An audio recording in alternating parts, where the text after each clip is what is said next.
মধ্যপ্রাচ্য উত্তপ্ত, যে কোনো মুহূর্তে বেজে উঠতে পারে যুদ্ধের দামামা। আবারও মুখোমুখি অবস্থানে দাঁড়িয়ে গেছে ইরান এবং মার্কিন ইসরায়েল জোট। গত রোববারের সেই রুদ্ধশ্বাস মুহূর্তের কথা আমাদের সবার মনে আছে, যখন খোদ মার্কিন প্রেসিডেন্ট ডোনাল্ড ট্রাম্প ইরানের বিরুদ্ধে সরাসরি যুদ্ধের নতুন হুমকি দিয়েছিলেন। তবে ঠিক তার একদিন পরেই আবার সেই চিরচেনা কূটনৈতিক চাল সাময়িকভাবে স্থগিত করা হয়েছে হামলা। কিন্তু পর্দার আড়ালে আসলে কি ঘটছে? সত্যিই কি পরিস্থিতি শান্ত হচ্ছে, নাকি এটি কেবলই এক প্রলয়ঙ্করী ঝড়ের আগের থমথমে নীরবতা?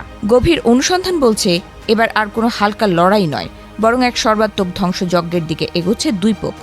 এবারের সম্ভাব্য যুদ্ধকে পশ্চিমা এবং ইরানি সামরিক বিশ্লেষকেরা বর্ণনা করছেন স্বল্পস্থায়ী কিন্তু অত্যন্ত তীব্র এক সংঘাত হিসেবে।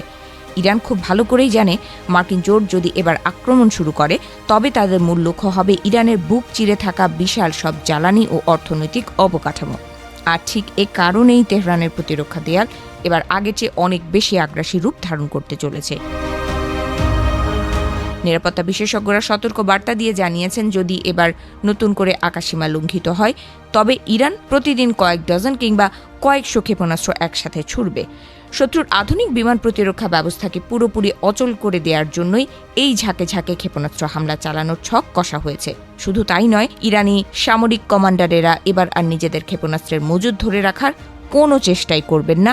তারা চান প্রথম ধাক্কাতেই যেন ওয়াশিংটন এবং তেল আবিবের হিসাব নিকাশ ও রণকৌশল পুরোপুরি ওলটপালট হয়ে যায়। কিন্তু এই যুদ্ধের আগুন শুধু ইরান আর ইসরায়েলের মধ্যেই সীমাবদ্ধ থাকবে না, এর আঁচ গিয়ে লাগবে পুরো আরব উপসাগরীয় দেশগুলোর গায়ে। কারণ ইরান স্পষ্ট বার্তা দিয়ে রেখেছে, তাদের ওপর হামলা হলে তার চরম মূল্য দিতে হবে প্রতিবেশী দেশগুলোকে, বিশেষ করে সংযুক্ত আরব আমিরাত, কুয়েত এবং সৌদি আরবের মতো তেল সমৃদ্ধ দেশগুলোর ওপর ঘনিয়ে আসছে চরম বিপদ।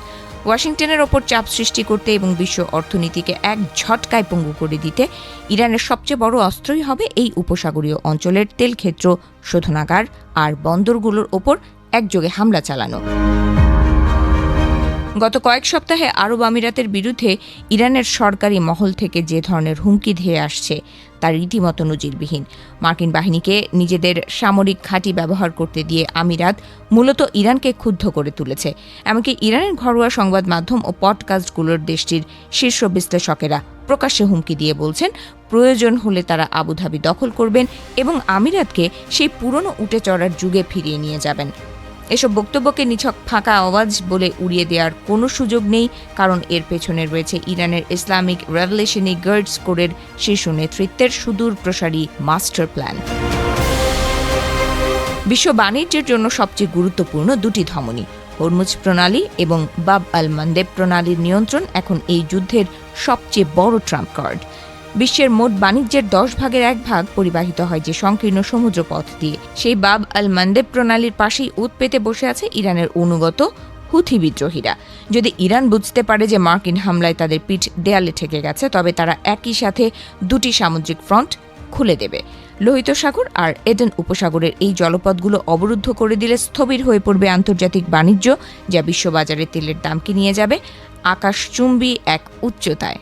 আমেরিকার অর্থনৈতিক আঘাতের বিপরীতে ইরান কিভাবে বিশ্বকে অচল করার ব্লুপ্রিন্ট তৈরি করেছে তা এখন স্পষ্ট।